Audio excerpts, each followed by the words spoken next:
Hello and welcome to the Money Marketing Podcast. This is the final episode in a 3-part series brought to you in association with Quilter, looking at how advisors can adapt their advice for ESG.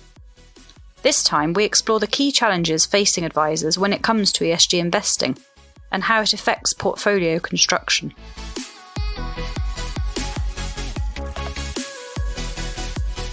Hello, I'm Lois Vallely, Chief Reporter for Money Marketing, and welcome to the final podcast in our special series in association with Quilter, looking at how advisors should be adapting to their advice in line with ESG. So far, we've looked at how the regulatory landscape is changing for ESG and how advisors can integrate ESG into the advice journey. Today, I'm joined by Bethan Dixon, Portfolio Manager at Quilter Investors. Bethan, could I start by maybe asking you to introduce yourself to our listeners, telling them a bit about yourself and why you feel ESG is such an important topic?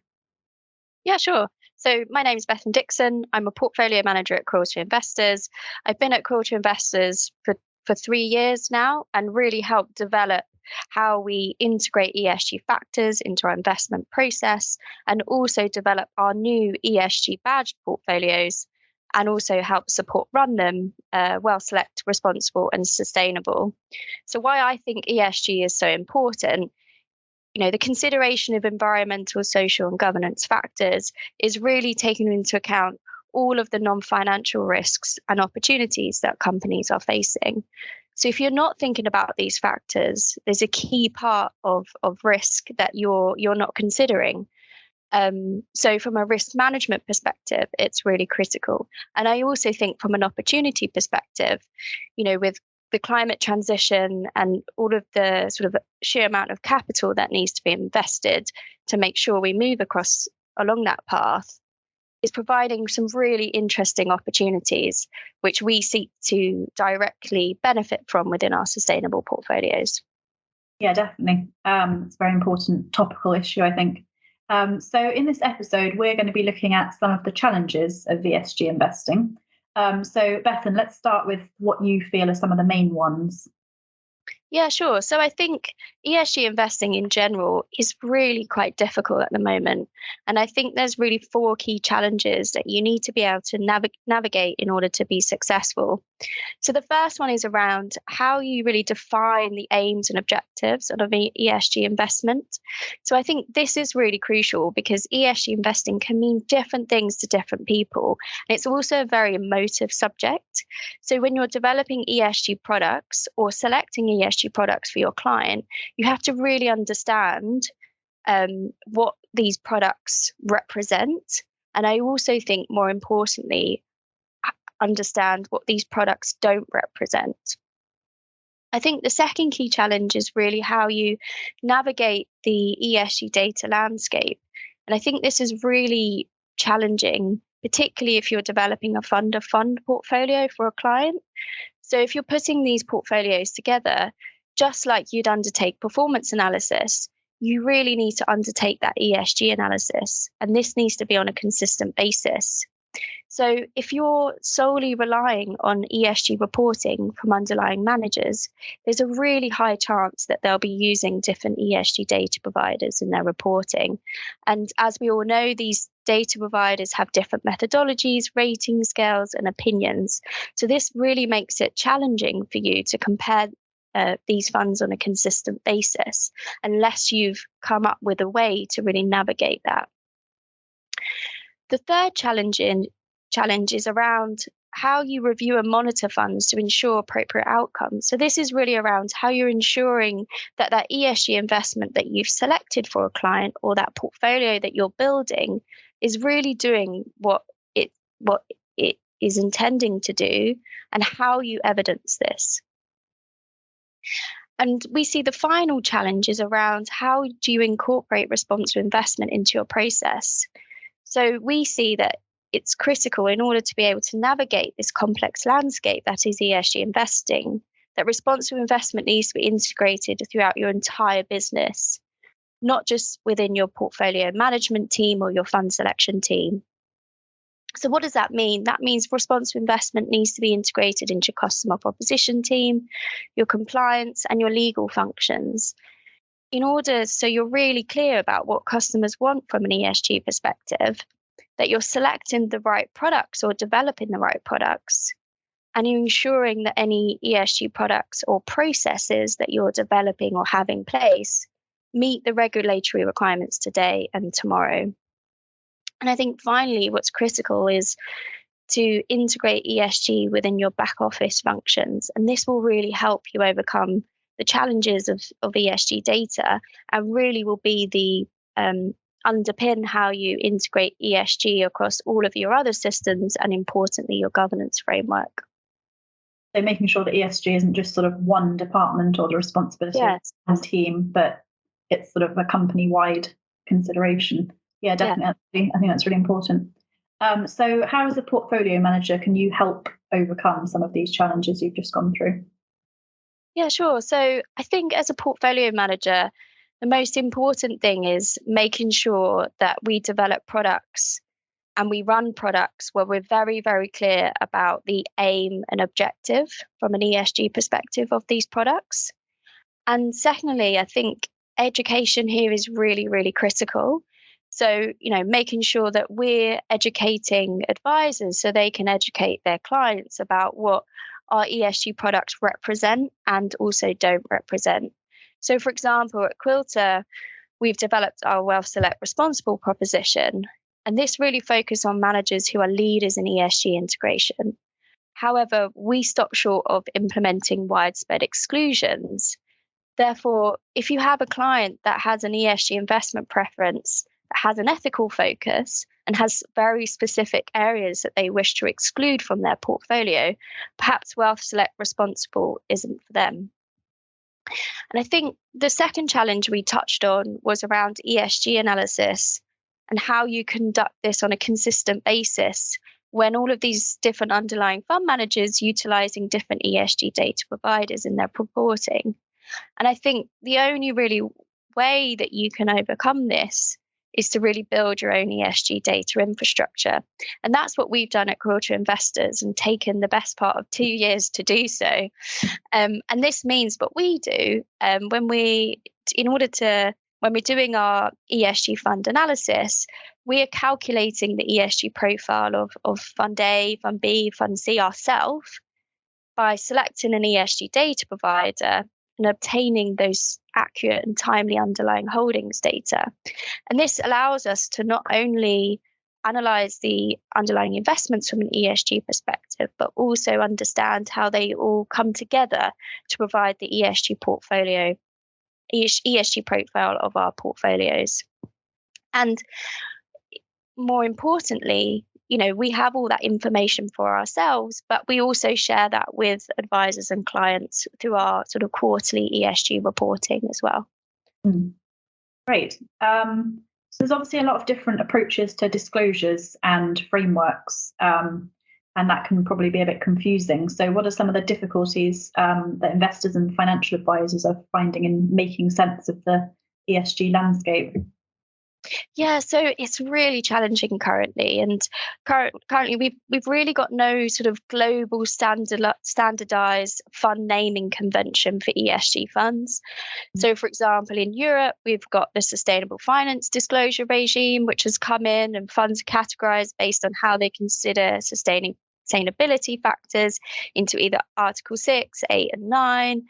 In the UK, the FCA are still yet to formalise their labelling regime, which, makes it a challenge for us understanding the ESG characteristics of various funds, but also makes it really challenging for the fund managers themselves who are running strategies that have both UK and European fund vehicles.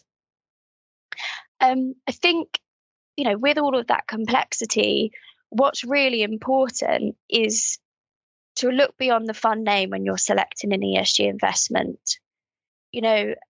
One fund which is following a positive impact strategy may be very different to another fund also saying they're following a positive impact strategy. So you really need to interrogate that process in order to truly understand what the fund manager is seeking to achieve from an ESG perspective. And I also think it's really important that, these fund managers will be demonstrating how they're meeting their ESG objectives through their reporting. So you need to interrogate that reporting, and also interrogate whether they're explaining how they're calculating those ESG metrics and whether their ESG reporting covers 100% of the fund assets. Because particularly within traditional government bonds and fixed income, ESG data is more challenging.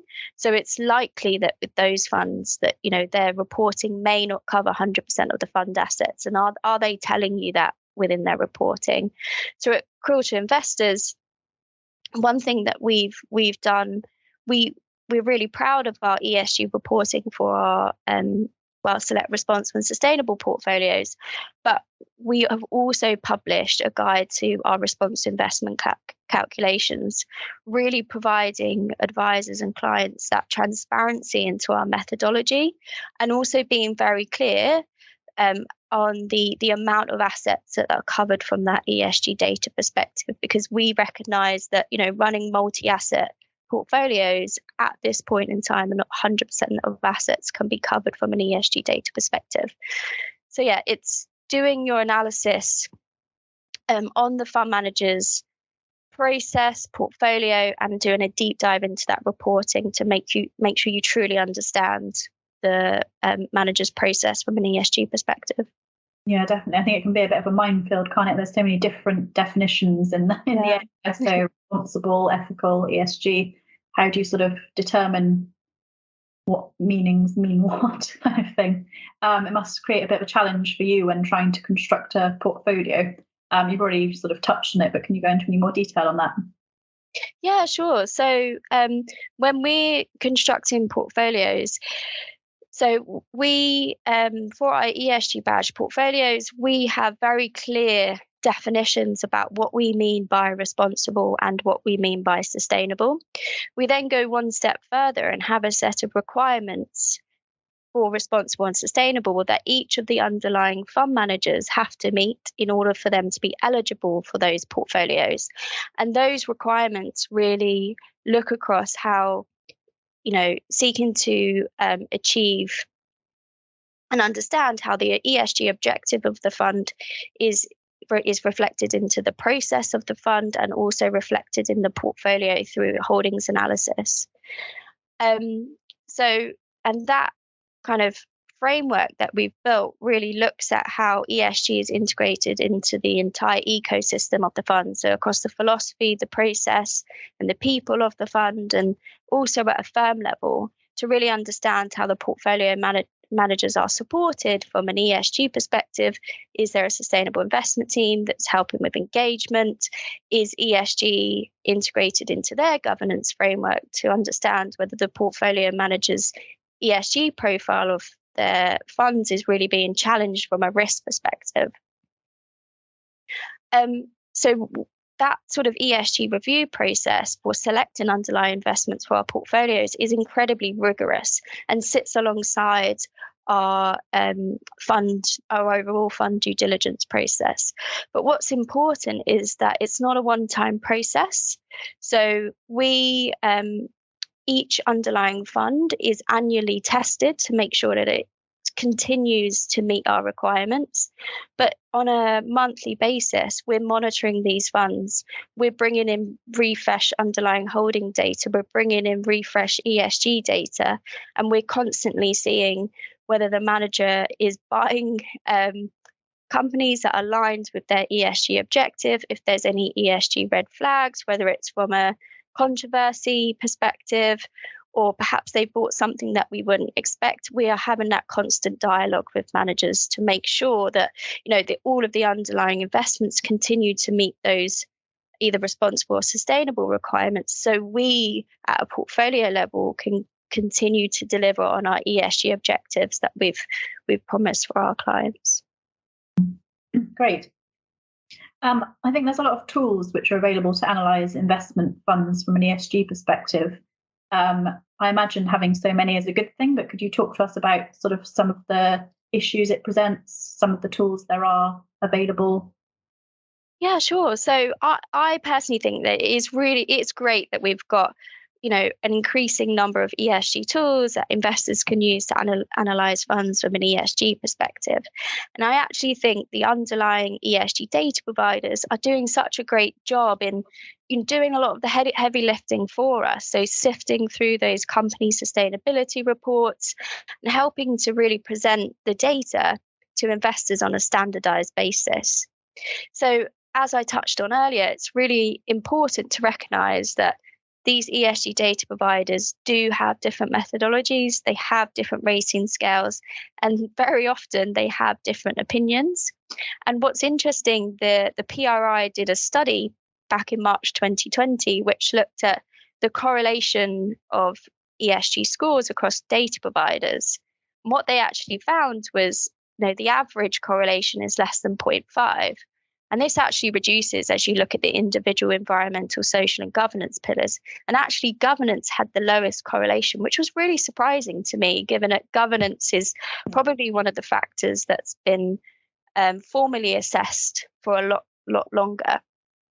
So I think, having all of these different data providers is great for challenging your view on the underlying ESG credentials of an underlying company, but it's a bit challenging if you're trying to build a portfolio of underlying funds and you're relying on fund manager reporting who are using different ESG data providers in their reporting, or you're using different ESG tools to analyze those funds. It's really hard at that point to be comparing things on sort of an apples to apples basis.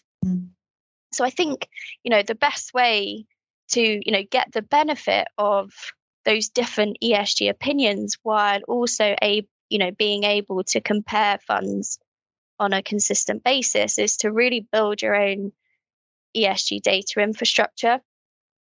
And I also think that is key from a portfolio construction perspective as well, because you need to understand all of the underlying ESG characteristics of each fund, but you need to understand how they interact to be able to build that ESG profile of the portfolio. And you can't do that utilizing different ESG tools. And I think finally, your data infrastructure is really important from a reporting perspective, and how you demonstrate that the portfolio and its underlying investments are meeting your ESG objectives. And in terms of tools available, Morningstar has a great tool. They've integrated Sustainalytics data into their system. You've also got MSCI ESG rating system that you can use to look at funds. So, I think the number of tools is only gonna increase. So yeah. Great. Well, thank you so much for joining me, Bethan. It's been a really interesting conversation. I've really enjoyed it. Great. Thanks for having me.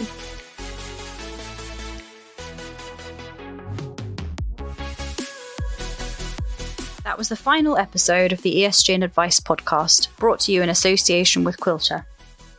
To find out more about Wealth Select, Quilter's recently enhanced managed portfolio service, visit the Quilter website. Also, please do listen out for all the other episodes in this series and other money marketing podcasts on Apple Podcasts, Podbean, or wherever else you get your podcasts from. You can also keep up to date with all our content on the Money Marketing website, as well as Twitter, LinkedIn, Facebook, and Instagram. Thank you very much for listening.